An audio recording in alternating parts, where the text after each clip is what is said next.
The following program was produced by an independent community producer. The opinions expressed do not necessarily reflect those of the ECAT staff or board of directors. Good morning, good afternoon, good evening, good night. It's the Ron Van Dam Show. Hold on tight, things can get a bit weird, if you like that sort of thing. Hey, welcome to the program. It is the Ron Van Dam Show. Yes, it is. He said it was at the beginning, so it is, okay? He wouldn't say, this is the Ron Van Dam Show. No, he didn't. Did he say that? Maybe he didn't say that.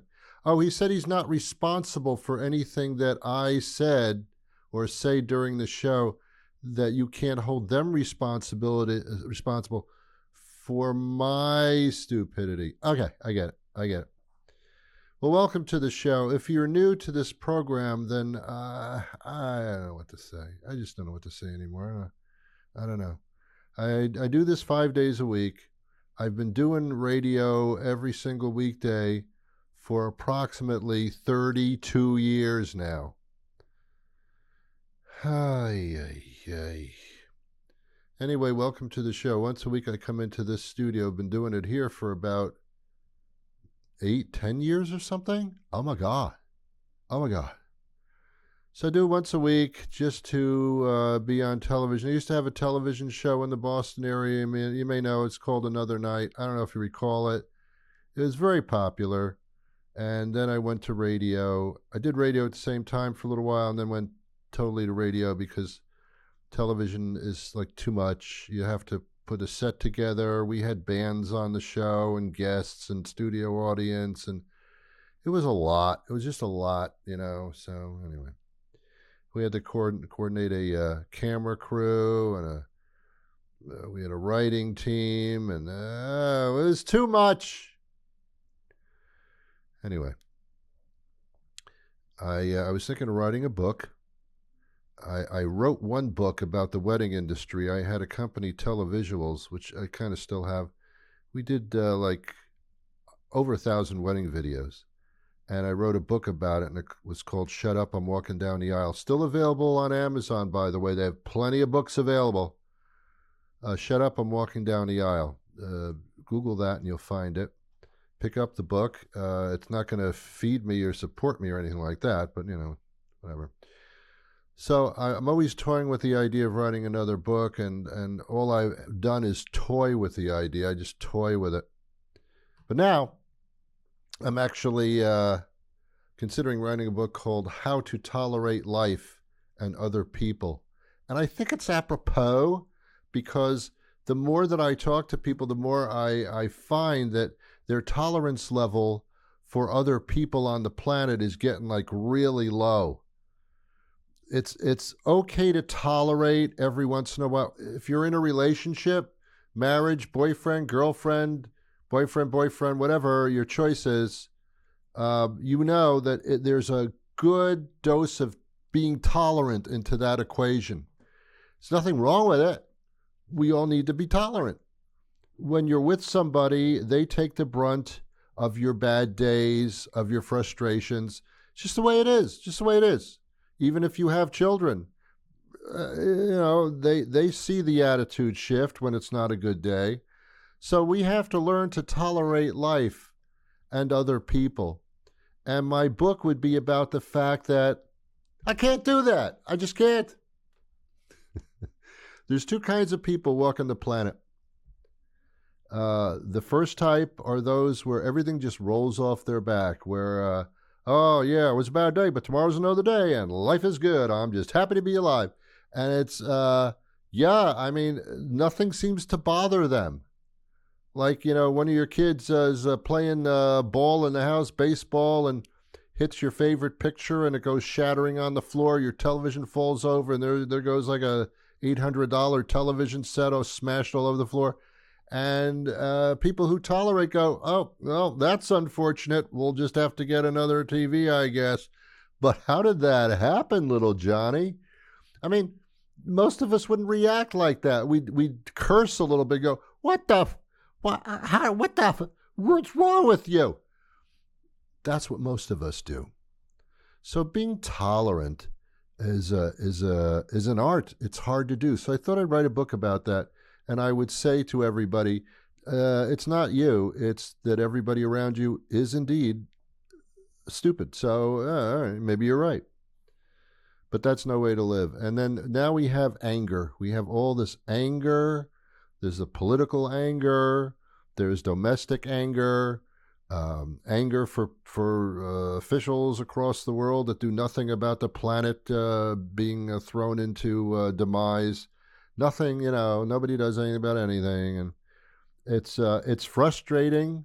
Frustrating and intolerance go hand in hand. So I'm going to write this book, and it's going to be basically saying this is how you tolerate life. And the answer, I don't think I'll ever answer the question in the book, or I might. That'll make you read the book, right? Okay, so that's one of my goals. I have no bucket list because I don't really care to achieve anything anymore. I'm kind of done with that. I've kind of achieved everything I really wanted to achieve. I'm really happy internally. So, like, what's this bucket stuff? Usually a bucket list is a list of things that in exercising the completion of the bucket list, you could basically kill yourself. A lot of people on their bucket list is to jump out of an airplane and skydive. Okay. No, not on my bucket list, my friends, because there's a very good chance of death involved in that. Some people want to bungee jump off of a bridge and see their face come like this close to smashing on the rocks below. I never really thought that would be a lot of fun. Maybe it's an adrenaline rush. For me, an adrenaline rush is just drinking too much beer and ending up on the toilet a couple hours later. That's enough adrenaline for me, really, to be honest with you. If you put things on a bucket list or you really aim to achieve something, it's not a good idea. It's not a good idea. Make small goals for yourself, and then in reaching the small goals, all of a sudden you're finding yourself reaching the big one. I decided about, Thank you. I decided about 5 months ago I was going to lose weight for health purposes because I want to be healthy. And my clothes weren't fitting anymore. So I set myself little goals. This month I'm going to lose 6 pounds. Next month I'm going to lose another 6. Had it all charted out. Did it. Reached the goals because they were small ones. They were achievable. But no one stood in my way, you see. When you have other people on the planet, those people purposely are living in order to stop you from doing what you really want to do.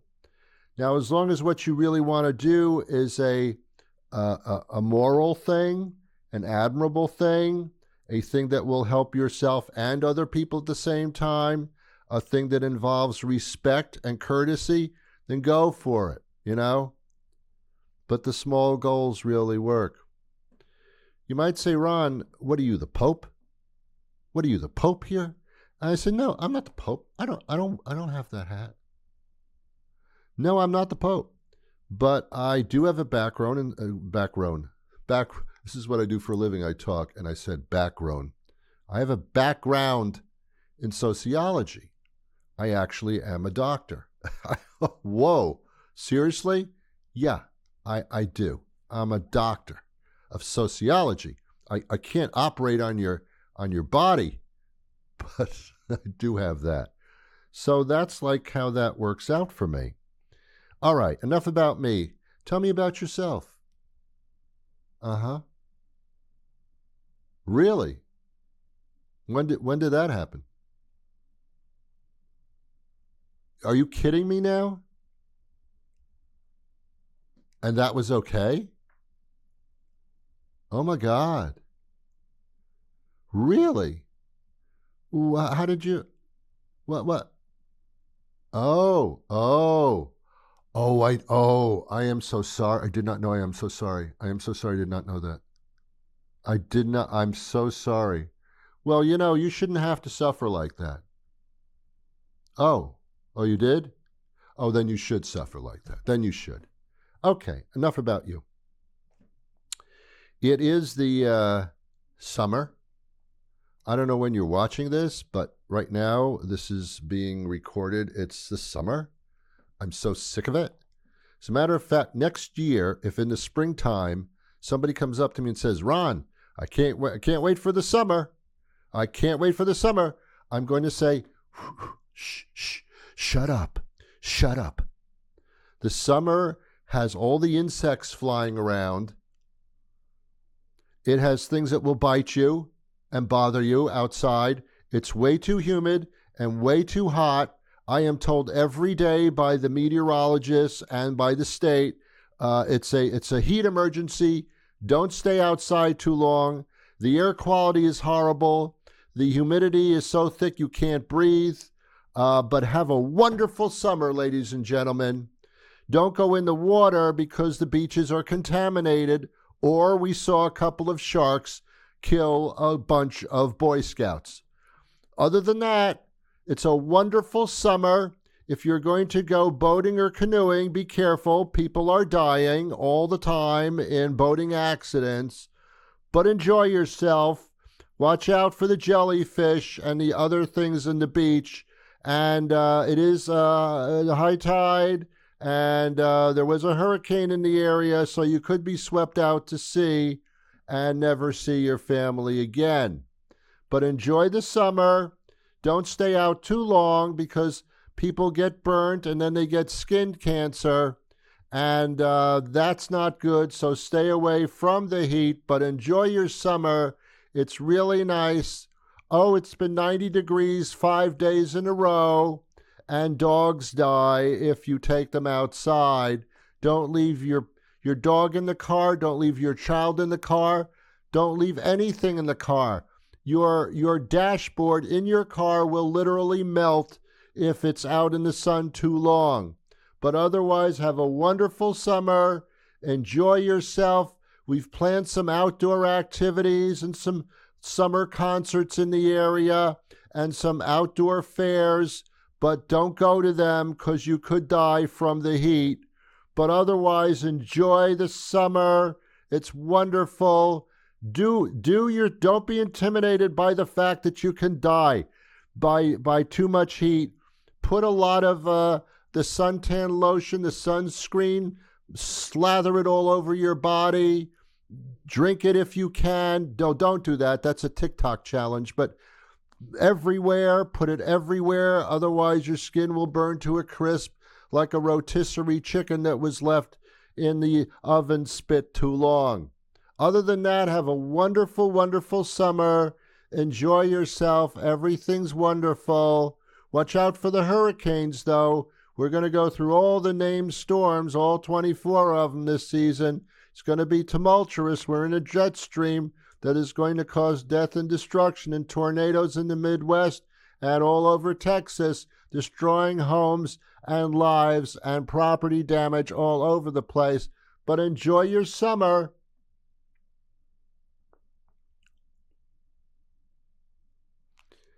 Okay. One of the components of the summer. Oh, by the way, enjoy your nice lawn, your green grass on your lawn. What, it's not green, it's brown? Why is it brown? Oh, you can only water your lawn legally once a week? Oh, okay, so I have an irrigation system, but I can't use it, right? That's right. Is it a drought? No, we're just trying to really make it tough for you, and we're switching around water sources and stuff, and we're upgrading. Sorry, your lawn's going to be brown this season, but enjoy your summer anyway. Get a nice beach blanket, and go outside and lie on your brown hay. Anyway, okay, all right, I'm sorry. See, this is how to tolerate life and other people. It's a good example. Hot dogs. I went to New York City. I'm from New York. Can you tell? from New York and I go back home. I've lived up here for most of my life, but I go back home to New York a couple of times a year at least. And I love the city. It's a pain in the ass, but it always was. It's once the city is in you, it's hard for it to exit. You become very comfortable in all that chaos. When I go to New York, I just feel at home. I feel great. I feel culturally stimulated, creatively stimulated. It's just a wonderful place to be. There's no place like it on the planet. They have one thing in New York that really makes the trip worthwhile in every sense of the word, and that's these hot dog stands. There's a company called Sabrett's, and they have these hot dog carts all over the city, usually near some tourist attractions like the Museum of Natural History, Lincoln Center, Central Park, anywhere you go, everywhere you go. They're on corners. And the hot dogs are steamed or boiled. I think they're boiled. And they're just incredibly tasty.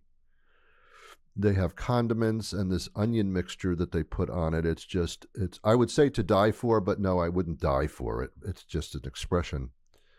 But I love it. And when I go there, I have 2 or 3 hot dogs because I have to. It's just, and when I'm eating a hot dog on a New York City street, it's just, then I understand what life really is about. Now, if you weren't brought up in New York, you're not familiar with the hot dog stands, then you don't know what the hell I'm talking about. But I'm telling you, that's the way it is. But hot dogs, I know, are incredibly horrible for you. As a matter of fact, there's probably no worse product that you can put in your mouth than a hot dog. There was a hot dog way back when I was a youngster, and in 1967, this company, Armour Hot Dogs. Are you familiar? Are you old enough to know what an Armour hot dog? It's a brand of hot dogs. I don't know if they still have Armour hot dogs. I'm not sure. I just don't know because I don't eat them anymore. But I used to love hot dogs before my parents even knew that they were bad for you. They probably thought hot dogs were good for you. They thought smoking was good for you. Government said smoking's fine. They were selling cigarettes to everybody. They couldn't figure that out, could they? So back in 1967, the Armour Hot Dog Company came out with a jingle that was so popular and really popularized hot dogs. And I don't know if you know the song. I can't play it because we don't have that kind of production ability here. I did it on my radio show today, but whatever. Actually, if you want to hit my radio show and listen to it, it's New England Broadcasting, the Ron Van Dam Show. Just Google any of that. Ron Van Dam Show, whatever. New England Broadcasting.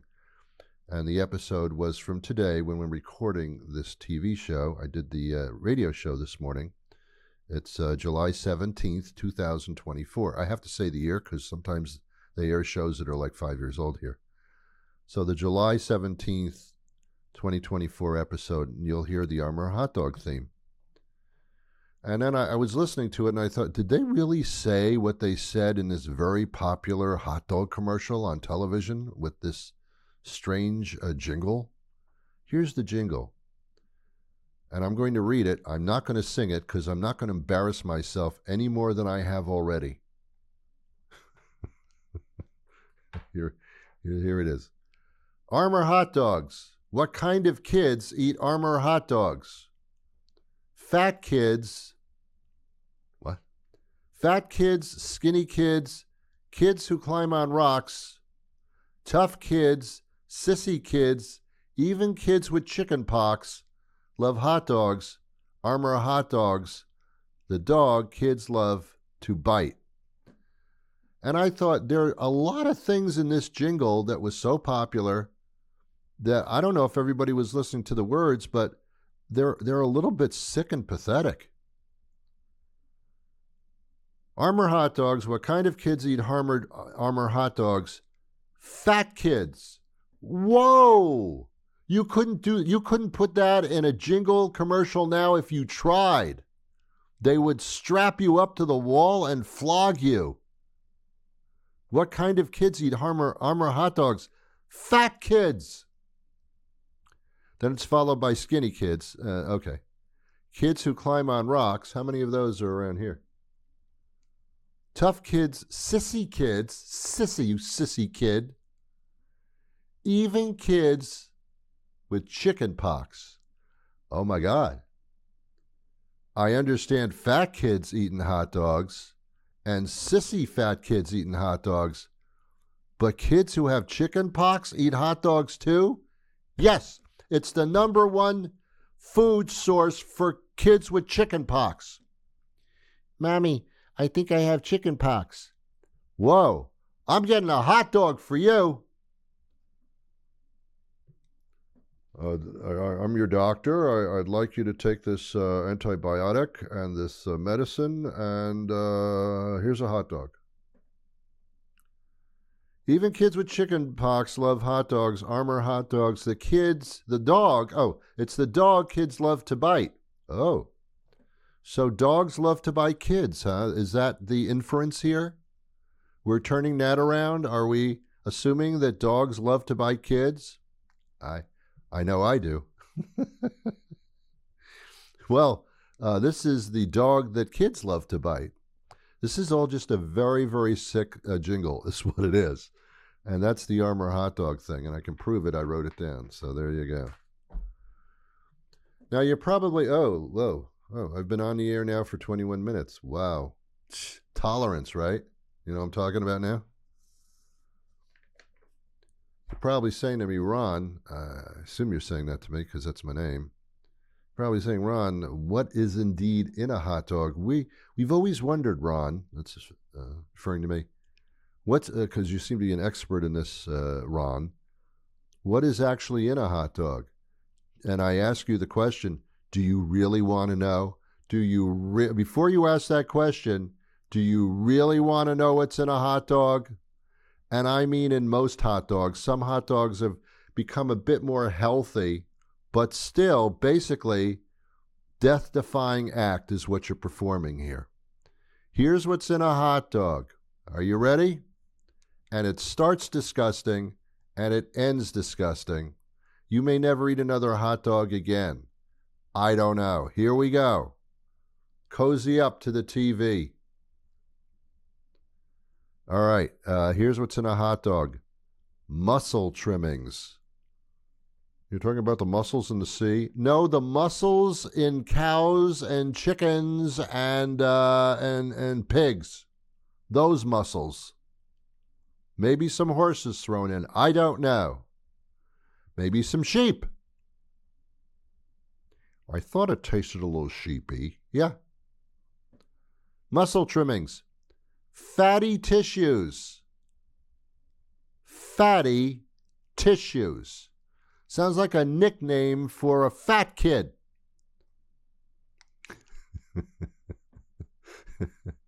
And I say fat kid because those are in the lyrics of the Armour hot dog song. That's the only reason I say that. All right, so you got your muscle trimmings and your fatty tissues. We're on our way. Here's another ingredient in a hot dog. Animal feet. Whoa. Animal feet? Yes. Head meat. Did you say head meat, like meat in the head of an animal? That's what I said. Head meat. Head meat, animal feet, fatty tissues, and muscle trimmings. Whoa, go on, Ron. That is so sexy. That is so hot.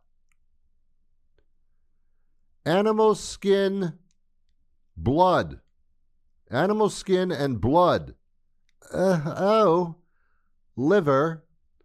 All right, then we get into the chemicals here. I mean, those were the natural things. And those were just the natural things. You ready? Salt. Sodium phosphates. Count how many different forms of sodium are in this one thing, and the sodium ingredients have to be specified because there's incredible amount of sodium. Salt, sodium phosphates, sodium erythorbate, erythorbate. I don't know what that means, but it sounds nasty. More, sodium nitrate. Whoa. Don't they find those in explosives? I don't know. Paprika. Oh, okay, that's fine. I didn't know there was paprika in it. Well, that's good. That's fine. That makes up for it. Hydrolyzed beef stock. Potassium lactate. That sounds tasty. Sugar. Okay, I'm familiar with that. Corn syrup. Oh no. Dextrose. Oh no. Maltodextrin. Now, I can't even say it, much less believe that I'm eating that. And I don't know what it is. Sounds like a chemical big time. Food starch. That sounds rather general. MSG. They put Madison Square Garden in this hot dog. Now, MSG is monosodium glutamate. 3 words. That's the trilogy, my friends. Sheep casing. Yeah, you got to stuff all this crap into something. So they shove it into sheep casings. Sorbitol. That's it's a chemical sweetener, which actually has some health benefits, believe it or not. Yeah, I know. The yeast extract, and the last ingredient, which I'm familiar with, water. And that's your hot dog, kids. You want to run out and get one now? How about a pack of 6 or 12? How about that? Now, again, they have healthier versions of this. They have chicken hot dogs. They have turkey hot dogs. Thin and Trim actually makes a pretty lean hot dog with something like only 1.5 grams of fat and 0.5 gram of saturated fat. And that's not bad. If you're going to have it doesn't taste like a hot dog, but it is.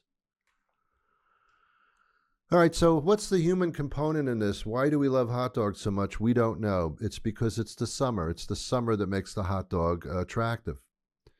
You ever hear of Joey Chestnut? He's in hot dogs, even though his last name is Chestnut. Joey Chestnut, I believe now he's 40 years old.